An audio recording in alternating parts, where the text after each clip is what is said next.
Well, Hillary Clinton has found the secret of success finally, late in life, knowing whom to blame for her failures. There are a lot of them.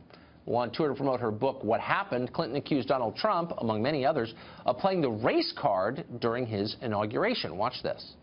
So there I was on the platform, you know, feeling like an out-of-body experience, and then his speech, which was a cry from the white nationalist gut. This American carnage stops. What an opportunity to say, okay, I'm proud of my supporters, but I'm the president of all Americans. That's not what we heard at all. Michael Starr Hopkins is a Democratic strategist. He joins us tonight. You know, I was sitting as I watched this, I remember thinking at the time, pretty good of her to come to the inauguration. Yeah. Didn't have to. I thought it was kind of magnanimous. To say this, though, diminishes her, it divides the country, and it's factually insane. You listened to the inaugural. Where was the white supremacist part? I mean, Donald Trump is harkened back to the Nixon strategy. He's used the Lee Atwater playbook pretty much since he walked down that golden escalator. What does that mean? I mean, it's very specific. Let's be precise. She said the speech was a white nationalist speech. Yeah. I listened to the speech. He talked all about how we need to rebuild our inner cities, which are not primarily white, as you know. How is that a white nationalist speech? Because we know what Donald Trump was actually hearkening to was that urban cities are nothing but forgotten places where African Americans are nothing but criminals. It's why when he made the comments coming down the elevator, or escalator rather, at Trump Tower, he talked about Mexicans were rapists. Hold on. Mexican immigrants and Americans who live in inner cities are two different groups. He's saying, I mean, I watched the speech.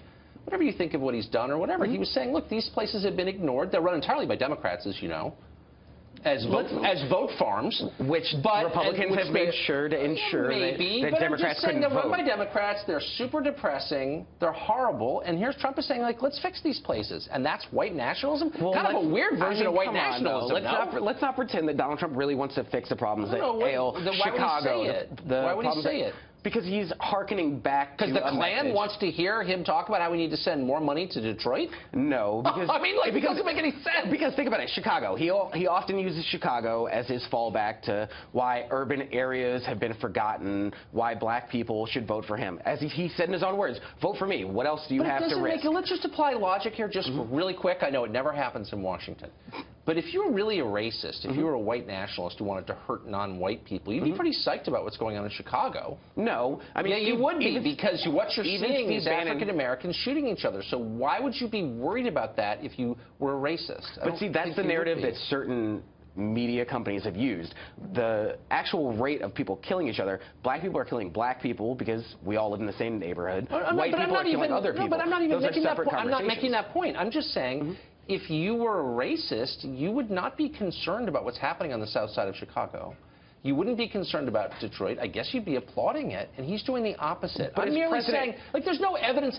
I think she should stop talking this way, because there's no evidence that it's true, and it scares the crap out of people. But it is true. Let's look at what Hillary Clinton said during her campaign. She said that Donald Trump was uniquely unqualified. He is. He has not managed to fulfill all the things. She said his temperament was bad. That's all fair. Temperament is bad. Look, that's all fair. Yeah. What I object to is the race stuff, because it leaves permanent scars. It divides us more than we need to be. Here's what she said. Here's what she said in that ludicrous interview with Jane Pauley. She said Trump was successful in referencing nostalgia that would give hope, comfort, and settle grievances for millions of people who are upset about the gains made by others. Let's look specifically at what you're saying is millions of white people, Pauley said. Millions of white people, yeah, Clinton replied. Now imagine if Mitt Romney had said in a post-election interview, you know, I lost because of millions of resentful black people. Yeah, if he did. He did. After he lost the election, he came out and said, the reason I lost is because Obama was willing to give to takers and I wasn't. If he had said, millions of resentful black people voted for me because they don't like whites, I would have said, Mitt Romney, that's a disgusting thing to say. I never would have stood by while he said something like that. That's an awful thing to say. I can't believe she said that. I mean, blaming people by their race? Like, what is this anyway? Are you allowed to do that now? Hillary Clinton was not blaming people by their race specifically. She says it right here. Hold on, millions of white people. Let's look specifically. Yeah. Making America great again. Where did that come from? From Nixon. Literally, the campaign slogan of Donald Trump was the campaign slogan that Richard Nixon used to divide people by races. It's a pretty obvious one. I mean, let's take our country back. Where did that come from? The country's in decline. Any person awake who's like, I'm in my late 40s, I've lived it.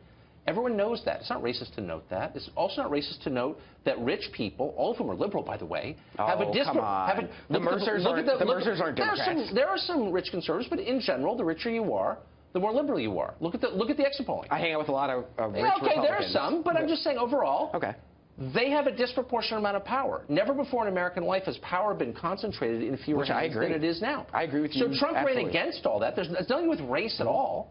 And all of a sudden he's a white nationalist? Like, what you're missing is what's actually happening in America. I agree with you. Democrats need a more economic message. And you think? And I think that that's something that Democrats are going to be better with doing. Millions of white people. By the way, I don't think you should be allowed to dismiss people on the basis of their race. Like, we should just say that's the rule. Millions of white people. I think we should stop right there. If I was doing the interview, I'd say, whoa, wait a second. But what did you just say? Hillary Clinton didn't dismiss people by their race. Yes, she did. She did. That's not. This is the transcript of the interview. Yeah, but you're giving a portion, half of a sentence of what she said. I read the entire paragraph. What she's saying is people were upset about gains made by others. Resentment.